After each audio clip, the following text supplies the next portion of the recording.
هەوڵەکانی حکوومەتی هەرێمی کوردستان بۆ کەمکردنەوەی ڕێژەی پاشەکەوتی موچە چۆن دەبینی؟ پێویستە هەموو لایەنە سیاسیەکان و کورد بە تایبەتی ئەوڕۆ یەکتر بگری بۆ تێپەڕاندی ئەو قەیرانەی هاتە پێشێ و هەنگاوەکانی حکوومەت بە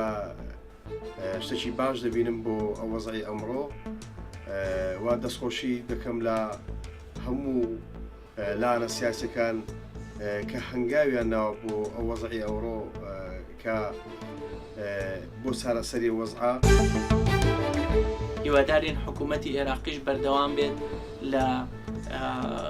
ناردنی ئەو بڕەپارەی کە دیاری کراوە و ماگانە بینێرێت بۆ ئەوی حکوومەتی هەرێمی کوردستانیش بتوانێت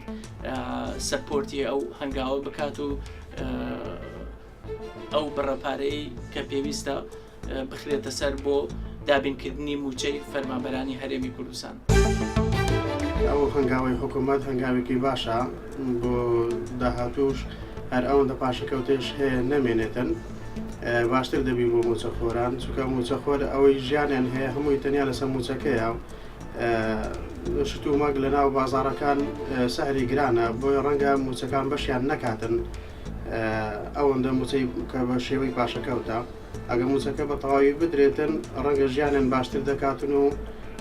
باشتر ژیانیان بەڕێوە دەبن. هیدارین پاشکەوت هەمان نەمینیتن بەس ئیشەڵا هێدی بەرە باش بوونێ بە نۆکەشی گەلێک باشە ئەو پێم گۆ بە حکوومەتە هەرێما کوردستانی هاوێتی بۆ وەختی نۆکە گەلە گونجایە و باشە گەلێک هیدارین پاشکەوت هەمان نەمینیتن بەس بۆ وەختی نۆکە هێدی ئیشەڵا دێ پاشکە موچەشی هەمی درست بنن و دێ وەکی بەرێ زۆری کەڵە.